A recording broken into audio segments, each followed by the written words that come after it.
दोस्तों कैसे आप लोग उम्मीद करते हैं अच्छे होंगे। दोस्तों इस वीडियो में language English and Hindi practice set paper देखने वाले हैं। यह वीडियो बीपीएससी टी 4.0 के लिए अत्यंत आवश्यक है, तो आप लोग लास्ट तक जरूर बने रहिएगा। तो चलिए शुरू करते हैं। शुरू करने से पहले यदि आप नए हैं तो चैनल को सब्सक्राइब कर लीजिए, बेल आइकन को प्रेस कर दीजिए और एक बार वीडियो कर दीजिए। तो देखिए, कहा कि read the given passage and answer the flowing questions. देखिए, the common sunflower is valuable from the economic as well as from an ornamental point of view. The leaves are used as fodder. The flower yield yellow, dry, and the seeds contain oil contain oil and are used for food. The sweet yellow oil obtained by compression of the seeds is considered equal to olive or almond oil for table use. Sunflower oil cake is used for stock and poultry feeding. The oil is also used in soap and paints and as a lubricant. The seeds may be eaten, dried, roasted, or ground into nut butter and are common in bird seed mix. अब देखिए यहाँ पे है question है कि identify the main theme of the passage. तो यहाँ पे राइट आंसर होगा फर्स्ट हो जाएगा, यानी the sunflowers leaves a flower and seeds have varied economic and ornamental use. Next question number second है कि which of the following facts is mentioned in the given passage. तो क्या होगा C option. The sunflowers leave flowers and seeds have many uses. Next question देखिए, फिर है तीसरा है कि select the most appropriate antonym of the given word ornamental. ठीक है, तो तीन का होगा सी ऑप्शन। क्या होगा सी ऑप्शन, यानी अनइम्बेलिस्ड बेलिस्ड। तो यहाँ पे देखिए तीन का ऑर्नामेंटल, ये नाउन है। ऑर्नामेंटल क्या है, नाउन है, और इसका अर्थ होता है सजावटी। क्या होता है, सजावटी। ठीक है, सजावटी। तो ऑर्नामेंटल मतलब होता है सजावटी। इसका एंटोनिम हो जाएगा UNEMBELLISHED।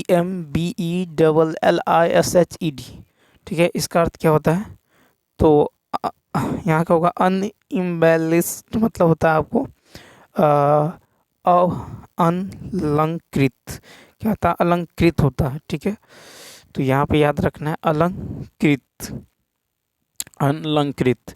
उसके बाद देखिए अन्य शब्दों को यदि देखें, यहाँ पे है डोकेरे डो डिकोरेटेड। ठीक है, DECORATED।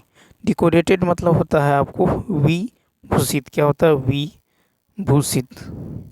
ठीक है, विभूषित। तो यहाँ पे हो जाएगा डिकोरेटेड मतलब होता है विभूषित। इम्प्टी मतलब होता है खाली। इम्प्टी मतलब क्या होता है, तो खाली। इम्प्टी मतलब होता है खाली। Next question number 4, identify the tone of the passage. तो 4 का हो जाएगा ए ऑप्शन, डिस्क्रिप्टिव। ठीक है, तो the tone of the passage is descriptive. Descriptive मतलब क्या होता है, DSCRIPIP डिस्क्रिप्टिव। PTIV इसका मतलब होता है वर्णात्मक, वर्णात्मक। ठीक है, तो डिस्क्रिप्टिव मतलब क्या होता है, वर्णात्मक। Next 5 number, question number 5। Question number 5 है कि select a suitable title for the passage. 5 का होगा ए ऑप्शन, तो the uses of the sunflower. ठीक है, 5 का है कि a suitable title for the given passage may be the usage of the sunflower. Next, question number 6. Question number 6 है select the most appropriate what to fill in the blank dot dot dot you please help me with my computer। तो 6 का हो जाएगा आपको C option, क्या हो जाएगा C option, या could you please help me with my computer. ठीक है, तो 6 में हो जाएगा सी ऑप्शन। तो देखिए रिक्वेस्ट अथवा पॉइंटलेस, ठीक है, कुड से व्यक्त किया जाता है। ठीक है, पूरा वाक्य जो होगा could you please help me with computer, तो रिक्वेस्ट अथवा पॉइंटलेस जो है कुड से व्यक्त किया जाता है। नेक्स्ट 7 है कि identify the segment in the sentence which contains and grammatical error. Are these library books there. तो 7 का होगा ए ऑप्शन। ठीक है, तो देखिए वाक्य में देयर का प्रयोग गलत है। नियम के अनुसार पोसेसिव एडजेक्टिव्स के पश्चात नाउन आना चाहिए। वाक्य में ऐसा नहीं है, अतः देयर को देयर्स पोसेसिव प्रोनाउंस में बदला जाएगा। ठीक है, तो are these library books theirs हो जाए। ठीक है, नेक्स्ट है कि select the word which means the same as the group of words, be harmonious और कंसिस्टेंट विद। तो 8 का हो जाएगा बी ऑप्शन हो जाएगा, एकॉर्ड हो जाएगा। तो बी हारमोनियस और कंसिस्टेंट विद यानी एकॉर्ड। ठीक है, तो बी हारमोनियस और कंसिस्टेंट विद यानी क्या हो जाएगा एकॉर्ड हो जाएगा, ACCORD। तो एकॉर्ड मतलब क्या होता है, तो देखिए 8 में जो हो जाएगा एकॉर्ड मतलब होता है सहमत, समझौता। ठीक है, सहमत समझौता। ठीक है, सहमत होता है, समझौता होता है, एकॉर्ड मीन्स।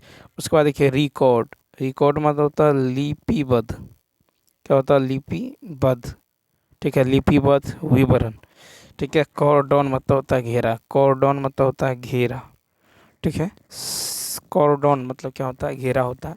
क्वेश्चन नंबर 9 देखिए, 9 है भूतकाल के कितने भेद हैं। 9 का बी ऑप्शन 6।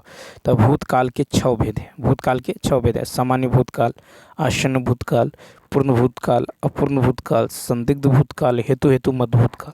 10 नंबर है कि दिए गए वाक्य का वह भाग ज्ञात करें जिसमें कोई त्रुटि है। श्रम की साधना से ही राष्ट्र महान होती हैं। तो 10 का होगा बी ऑप्शन, होती हैं। तो देखिए राष्ट्र जो है पुल्लिंग है, राष्ट्र क्या है पुल्लिंग है, तो राष्ट्र यहाँ पे पुल्लिंग है। ठीक है, तो इसलिए सही होगा कि राष्ट्र महान होता है, राष्ट्र महान होता है। नेक्स्ट है कि दिए गए शब्द के पर्यायवाची शब्द का चयन करिए। प्रयत्न, तो 11 का देखिए प्रयत्न का फर्स्ट ऑप्शन क्या हो जाएगा प्रयास हो जाएगा। ठीक है, तो प्रयत्न का पर्यायवाची शब्द प्रयास, कोशिश, चेष्टा, यत्न आदि है। क्या है प्रयास। ठीक है, कोशिश, प्रयास, कोशिश, प्रयास, कोशिश, चेष्टा, यत्न आदि। नेक्स्ट 12 नंबर है कि निम्नलिखित में से उस विकल्प का चयन करें जो हाथ पांव फूल जाना मुहावरे का अर्थ व्यक्त करता है। 12 का सी ऑप्शन घबरा जाना। ठीक है, तो हाथ पांव फूल जाना मुहावरे का अर्थ है घबरा जाना। 13 कहता दिए गए वाक्य का वह भाग ज्ञात करें जिसमें कोई त्रुटि है। कहने की आवश्यकता नहीं कि पुरुष किंतु नारी एक दूसरे के पूरक है। ठीक है, तो 13 का होगा सी ऑप्शन पुरुष किंतु नारी। ठीक है, तो यहाँ पर किंतु का प्रयोग हमेशा दो विपरीत जो है कथनों को जोड़ने के लिए करते हैं। इस वाक्य में विपरीत कथन नहीं है, इसलिए किंतु को और में बदल देना चाहिए। ठीक है, तो यहाँ पे और में जो है बदलना होगा किंतु को। पुरुष और नारी एक दूसरे के पूरक हैं। ठीक है, क्वेश्चन नंबर नेक्स्ट है सही वर्तनी वाले शब्द का चयन करें। तो सही वर्तनी वाले शब्द है ए ऑप्शन कृपया। ठीक है, next question number 15। Question number 15 है कि दिए गए वाक्य में रेखांकित खंड को प्रतिस्थापित करने के लिए उपयुक्त वाक्य का चयन करें। मेरा मित्र जरूरी काम में व्यस्त है। ठीक है, तो इसका राइट आंसर क्या होगा बी ऑप्शन आवश्यक। ठीक है, तो यहाँ पे हो जाएगा आवश्यक। तो रेखांकित भाग में दिए गए जरूरी शब्द को उसके समानार्थी शब्द से प्रतिस्थापित किया जा सकता है। जरूरी का समानार्थी या पर्यायवाची आवश्यक। तो मेरा मित्र आवश्यक, ठीक है, आवश्यक काम में व्यस्त है। नेक्स्ट है कि कौन सा प्रकंपित वर्ण है। ठीक है, तो 16 का होगा ए ऑप्शन र। तो देखिए र वर्ण प्रकंपित वर्ण है। जिन व्यंजनों वर्णों का उच्चारण करते समय जिह्वा में 2 या 3 कंपन होता है उसे प्रकंपित वर्ण कहते हैं, जैसे र। ठीक है, र हिंदी वर्णमाला में र प्रकंपित व्यंजन हैं।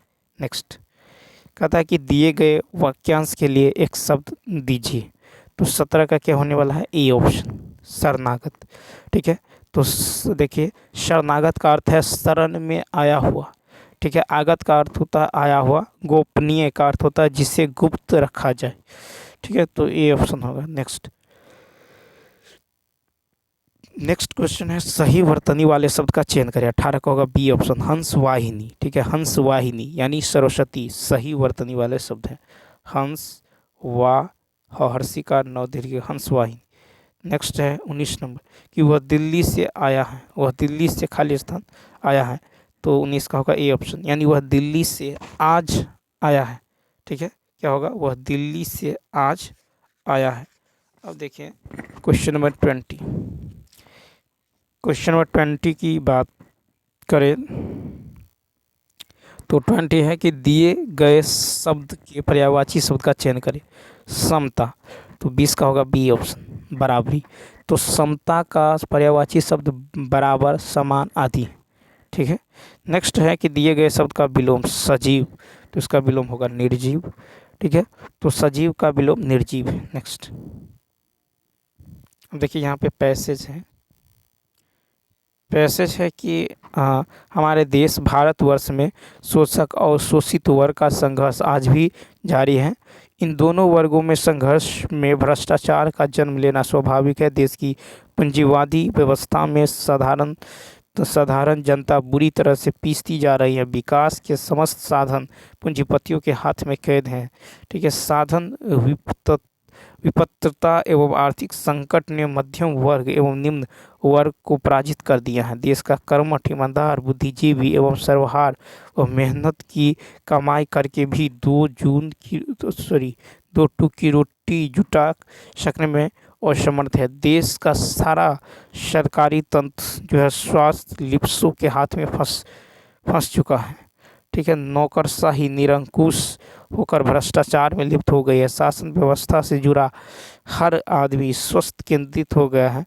हर आदमी अपनी कार्यसिद्धि के लिए जो है उन कथित भ्रष्टाचारियों का साथ देने के लिए विवश है। ईमानदारी और नैतिकता के बलबूते कोई भी काम करवा पाना असंभव ही है। जो व्यक्ति जितना झूठ बोलकर, ठीक है, जी हजूरी करके अनैतिक तरीकों का इस्तेमाल कर अपना जो है काम करवा सकने की सामर्थ्य रखता है, आज कहता वह आज के युग में उतना सफल व्यक्ति माना जाता है। ठीक है, रिश्वतखोरी की बढ़ती प्रवृत्ति ने भ्रष्टाचार को और अधिक बढ़ावा दिया है। वस्तुतः अनैतिक जो है तौर तरीकों से किया गया प्रत्येक कार्य भ्रष्टाचार कहलाएगा। क्वेश्चन है अब ये क्वेश्चन नंबर 22 है कि किस प्रकृति ने भ्रष्टाचार को और अधिक बढ़ावा दिया है। तो 22 का बी ऑप्शन रिश्वतखोरी। ठीक है, तो रिश्वतखोरी ने भ्रष्टाचार को और अधिक बढ़ावा दिया। तो ऐसा कि हमारे देश के किस वर्ग के लोग मेहनत की कमाई से जीविका चलाने में असमर्थ हैं। 23 का होगा डी ऑप्शन मध्यम वर्ग, सर्वहार और मध्यम वर्ग, निम्न वर्ग। तो 23 का क्या हो जाएगा, तो ये सभी मध्यम वर्ग, निम्न वर्ग और सर्वहारा वर्ग। नेक्स्ट 24 का था स्वार्थ का संधि विच्छेद। 24 का सी ऑप्शन स्व जोड़ अर्थ। ठीक है, स्वार्थ, तो स्वार्थ का जो संधि विच्छेद होगा ये होगा स्व जोड़ अर्थ। स्वार्थ क्या होगा, स्व जोड़ अर्थ। नेक्स्ट है कि गद्यांश के अनुसार नौकरशाही किसमें लिप्त हो गई है। 25 का ए ऑप्शन भ्रष्टाचार में। ठीक है, तो गद्यांश के अनुसार नौकरशाही कुश होकर भ्रष्टाचार में लिप्त हो गई। 26 नंबर कहता है नैतिक का विलोम शब्द है। 26 का क्या होगा? ए ऑप्शन, अनैतिक। नैतिक का विलोम क्या है? अनैतिक। नैतिक का पर्यायवाची शब्द है उचित, सही, नीतिपूर्ण, नीतियुक्त आदि।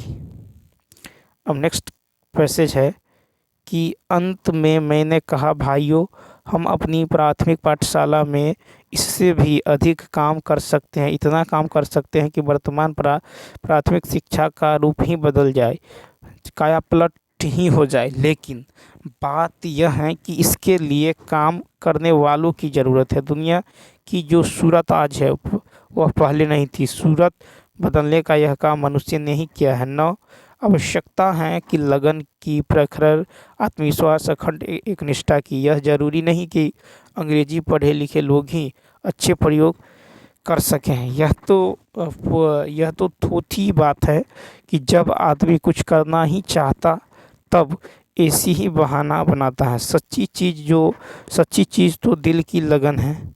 ठीक है, वह लगन जो किसी चीज़ के लिए तड़पने वाली, जो हमारी आत्मा से हमें प्राप्त होती है। और चंपकलाल जी, परिणाम की चिंता तो प्रयोग करने वालों की जितनी होती है उतनी दूसरों को कभी हो ही नहीं सकती। आप वेतन वृद्धि की इच्छा से जो अच्छे परिणाम की चेष्टा करते हैं और मैं प्रयोग करता हूं, ठीक है, जिससे मेरा उद्देश्य सिद्ध और कार्यक्षेत्र व्यापक बने। मुझे जो चिंता रहती है कि कहीं मेरी निष्फलता मेरे बाद के प्रयोग करने वालों के लिए बाधक न बन जाए। 27 नंबर कहता है कि उपरोक्त गद्यांश में लेखक क्या कहना चाहता है? 27 का बी ऑप्शन, लोग काम करें। ठीक है, तो उपरोक्त गद्यांश के लेखक का कहना है कि लोग काम करें। नेक्स्ट फिर है कि उपरोक्त गद्यांश के अनुसार किसी भी स्थिति को बदलने के लिए कैसे लोगों की ज़रूरत होती है? 28 का बी, तो जिनके दिल में लगन होती है। नेक्स्ट कहता 29 है कि हमारे अंग्रेजी पढ़े लिखे ही अच्छे प्रयोग कर सकते हैं। इस वाक्य से क्या जो है ध्वनित होता है? 29 का सी ऑप्शन, तो ये भाषिक पूर्वाग्रहों से ग्रसित है। नेक्स्ट 30 नंबर देखिए। 30 नंबर है कि बिना पानी में कौन सा समास है? बिना पानी में कौन सा समास है? तो 30 का हो जाएगा आपको बहुब्रीहि समास, बी ऑप्शन। तो बिना पानी में बहुब्रीहि समास है। वीणा पानी, वीणा है हाथ में जिसके, अर्थात सरस्वती जी। नीलकंठ में कर्मधारी समास है। भाई बहन में द्वंद्व समास है। निर्मल में अव्ययी भाव समास है। तो चलिए दोस्तों, इस वीडियो में इतना ही। यदि ये वीडियो अच्छा लगा हो तो लाइक, शेयर और सब्सक्राइब करना ना भूलें। Thanks for watching.